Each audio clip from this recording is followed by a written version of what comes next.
नमस्कार खबरों के इस बुलेटिन में थोड़ा स्वागत है। मैं हाँ तरनजीत कौर। पेश नहीं हो सकती खबर। प्रधानमंत्री नरेंद्र मोदी ने कहा कि भारत निरंतर अगे वधन और आत्मनिर्भर बनने लई यतनशील है। आकाशवाणी के मन की बात प्रोग्राम राही देशवासियों को संबोधन करदियां उन्होंने कहा कि साडे वल्लों की गई हरेक कोशिश देश को वधेरे समर्थ और आत्मनिर्भर बनाने वाल होनी चाहिए है। प्रधानमंत्री मोदी ने कहा कि महामारी के इस दौर में उन्होंने सरकार का मकसद कोरोना की रोकथाम और अर्थचारे को मजबूत करना है। साथियों, कोई भी मिशन पीपल्स पार्टिसिपेशन, जन भागीदारी के बिना पूरा नहीं हो सकता, सफल नहीं हो सकता। इसलिए आत्मनिर्भर भारत की दिशा में एक नागरिक के तौर पर हम सबका संकल्प, समर्पण और सहयोग बहुत जरूरी है, अनिवार्य है। आप लोकल खरीदेंगे, लोकल के लिए वोकल होंगे, तो समझिए आप देश को मजबूत करने में अपनी भूमिका निभा रहे हैं। लद्दाख की गलवान घाटी में शहीद हुए जवानों को याद करदियां प्रधानमंत्री ने कहा कि देश दीयां सरहदां की राखी करदियां बलिदान देने वाले जवानों को सारा देश सिर झुकाउंदा है। उन्होंने कहा कि इन्हां बहादुरां दे बलिदान और उन्हां दे परिवारक मैंबरां विच माण की जो भावना है वह देश की असली ताकत है।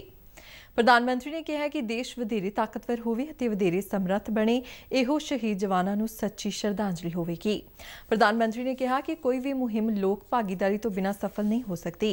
इसलिए आत्मनिर्भर भारत की दिशा विच नागरिक के तौर पर साडा सारियां दा संकल्प, समर्पण और सहयोग बहुत जरूरी है।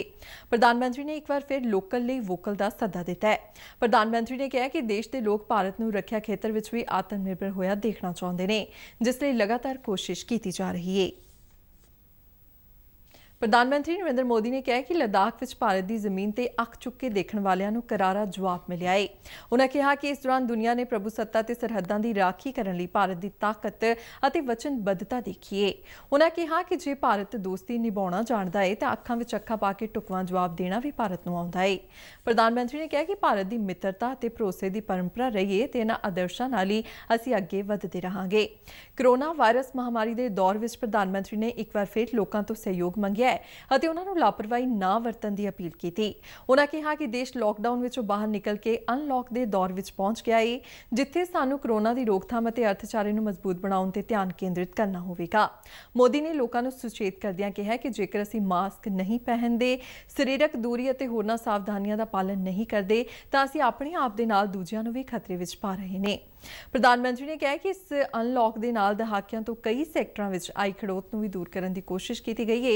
उन्होंने कहा कि कोयला सैक्टर में कमर्शियल नीलामी को मंजूरी देना स्थिति में वड्डा बदलाव आया है। उन्होंने कहा कि कुछ दिन पहला पुलाड़ खेतर में भी इतिहासिक सुधार किए गए हैं, जिस नाल न केवल आत्मनिर्भर भारत अभियान को रफ्तार मिलेगी बल्कि देश टैक्नोलॉजी में भी उन्नति करेगा।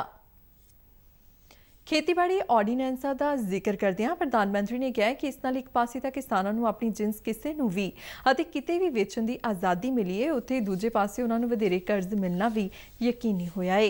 प्रधानमंत्री ने कहा कि किरत शक्ति का भी देश नूं अगे वधाउण विच वड्डा योगदान है। उन्होंने कहा कि इस बार मौसम विग्यानियां मुताबिक वधिया मॉनसून रहण नाल किसानां दा फसल उत्पादन भी बेहतर होने की उम्मीद है।